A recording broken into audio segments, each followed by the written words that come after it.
Naitwa Amos Barasa Mabonga, Director of Armlight Resources Company Limited. Leo nikiwa njiani nikielekea kotini kutestify kwa ile mata ilikuwa ya leo kuhusu the last attack ili happen on 30th this last month. So on my way with my wakili nilipigiwa simu na askari wangu wa site. Kaniambia wanavamiwa huku. Ukuta inabomolewa na goons from wenye wametumwa na my competitor. So nilipigia area OCS na OCPD wapo walitake action, lakini before afike mali yangu already ilikuwa kuta imebomolewa, mali yangu some equipment zimeibiwa. Imeibiwa mali ya pesa mingi.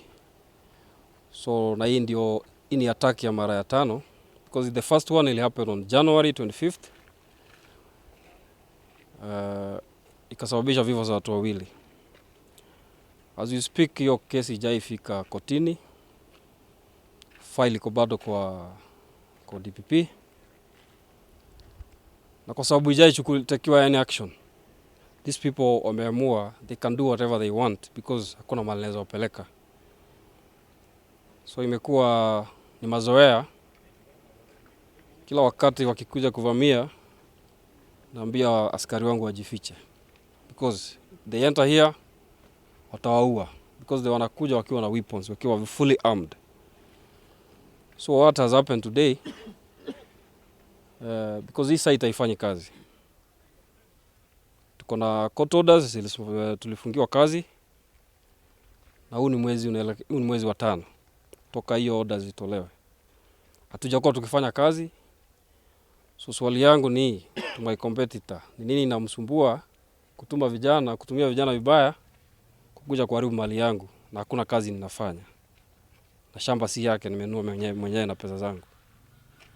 So hiyo ndio mambo niko nayo na sina mengi zaidi. Asanteni. So at the moment ningeomba security on my property kwa sababu na wanalinda hapa because at the moment their life is in danger. Mimi naishi Kisumu, so nikienda huko na I don't know nini ita happen hapa. So nilikuwa naomba serikali kama naweza pewa security at least tukiendelea na mambo ya kotini ndio tujue shida iko wapi. Kwa jina mimi naitwa Charles Otieno Onyango. Mimi ni mfanyikazi wa Armlight hapa. Mimi hivi sanga nilipigiwa simu kuona, nikafika nikapata kama vitu zimefanyika. Lakini ile nimefanya ni shangae ni moja. Sisi tulifungiwa kazi kutoka February mpaka saa hizi. Tuliambiwa mambo yetu itakuwa kotini 18th September. Hatujafanya kazi mpaka leo. Kwa nini sisi tunapigwa kila wakati? Na mimi nilikuwa nauliza serikali, kwa sababu sisi vile mimi naona kwa upande yangu hatuna justice hapa yote, hata Siaya koti hakuna justice. Hao machifu yetu maserikali hapa yote zimewekwa kwa mfuko. Hii ni mambo ya ukweli, hatutaki kuficha. Sasa tunauliza sisi tutaenda wapi na tulisaliwa hapa? Tunafanya kazi hapa.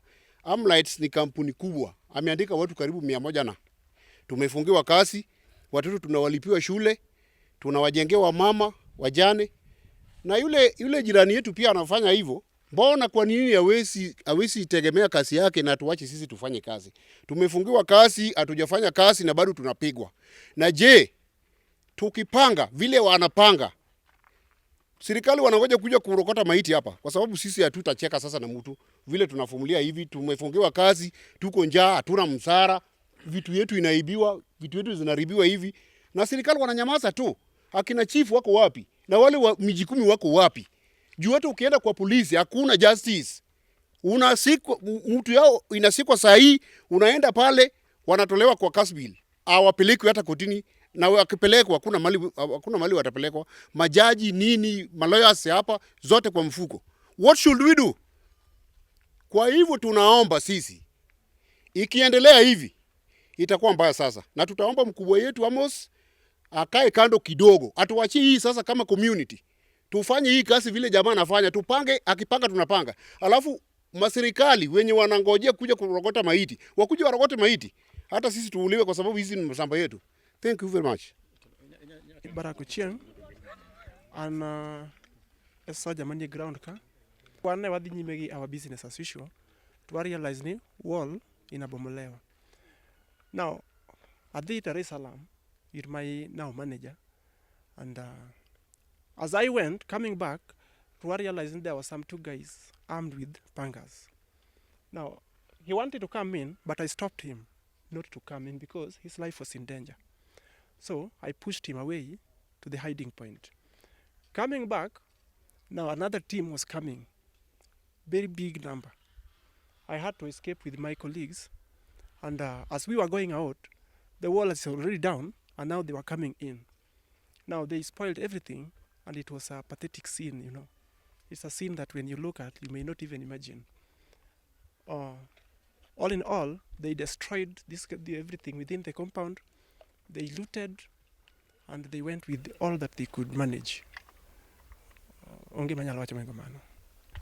First and foremost, the area that is surrounded with the perimeter wall, there is a court order that has stopped any form of evacuation, any form of mining. This area extends to the neighboring land, which is an open ground. What is happening? The area fenced belongs to my client Amos Mabonga and his company. The area outside still belongs to the person who sold the land to Amos. Invaders have invaded that open ground, dug tunnels. There is no mineral on that side. They have dug a tunnel that is coming now to the area of Amos that has been barred from any form of excavation. That is the problem that we have in this matter. So that an illegal mining process is continuing in his land, in a private land, without his consent. Because of an attempt to stop that illegal mining, the miners and those benefiting out of that illegal transaction have been making attacks, 5 attacks, whereby the first one, 2 people died. The second one, no action. And the first one, no police action has been done, or no prosecution has been done. I shall be moving with speed to write to the Director of Public Prosecution to ensure that the first attack and the second attack, the perpetrators take plea and they face their day in court. The third and fourth attacks, people were arrested, they were charged. Today, we were going to court. I flew in to Kisumu in the morning to head to court in an attempt to subvert the administration of justice, in an attempt to make sure the complainant does not appear in court. A simultaneous attack was organized here. So we had to stop going to court to come to this place to deal with the question of preserving the property and dealing with the question of preservation of life. We had to call the court to inform the court, but there is an emergency, but we are coming. We went to court, proceeded, then we are back here. The questions before in this scenario is a question of how do we deal with investors? Amos has spent millions and millions, thousands of millions to invest here. Under the corporate social responsibility, the community has benefited tremendously by building of schools, taking kids to school, building for houses for the vulnerable women in the village. He is part of the community. This is a war where a Kenyan investor is being harassed by a foreigner. My brothers, this country belongs to us. The law does not change. All investors will be dealt with equally, but the law cannot be bent to protect foreigners to the expense of locals. The industry of mining, and we shall appealing to the Minister for Mining, Waziri Joho, that tomorrow we shall look for his audience in his office, because this is a question. The blue economy and the mining economy is now the bedrock of the new administration. This is the new frontier for businesses. If we frustrate investors, if we make investors take the next flight and leave this place, then we are not developing the economy of this place.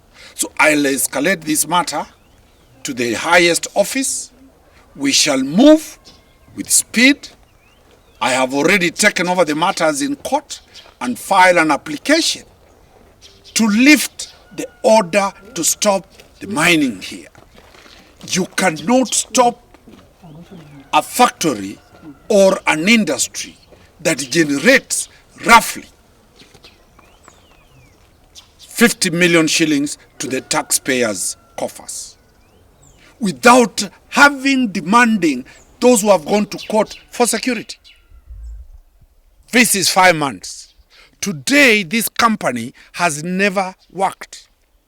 Once the orders are lifted and the people who got those orders are told to compensate, are they able to compensate to the tune of 500 million shillings that has gotten lost? So we have moved to court with speed, and we have asked that they provide for security.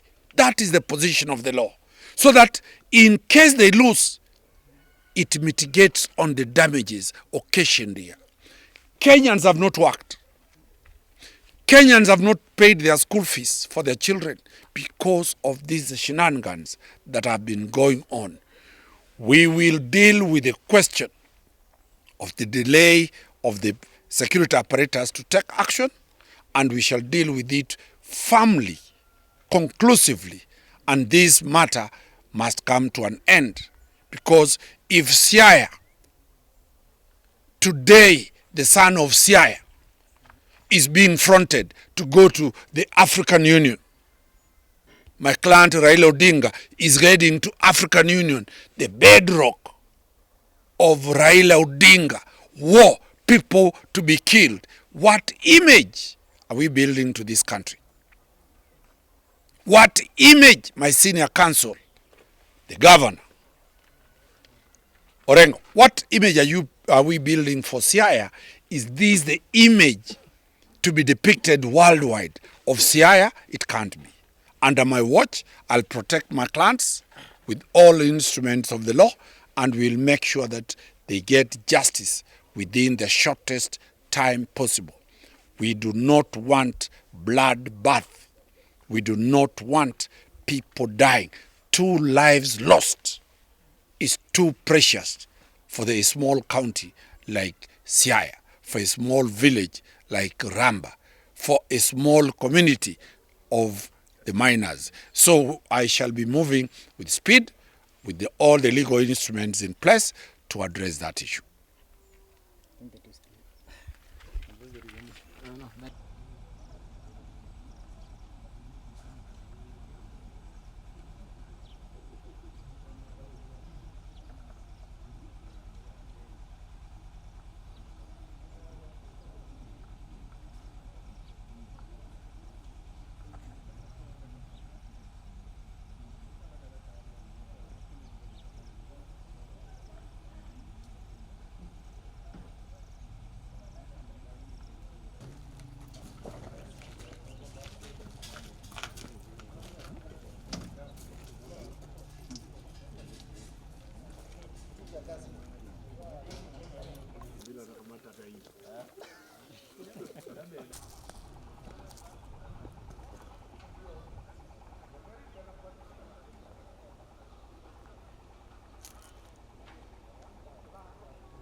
hakuna argument.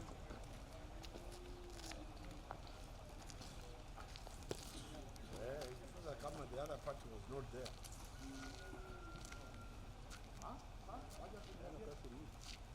Na nimeona pasta anakuja asubuhi Nairobi.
But any other report, let me check, let me give it. Just give me time, I'll do it. Okay.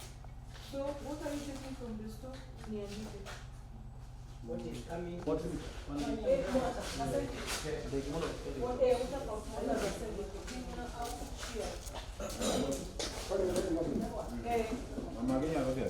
water?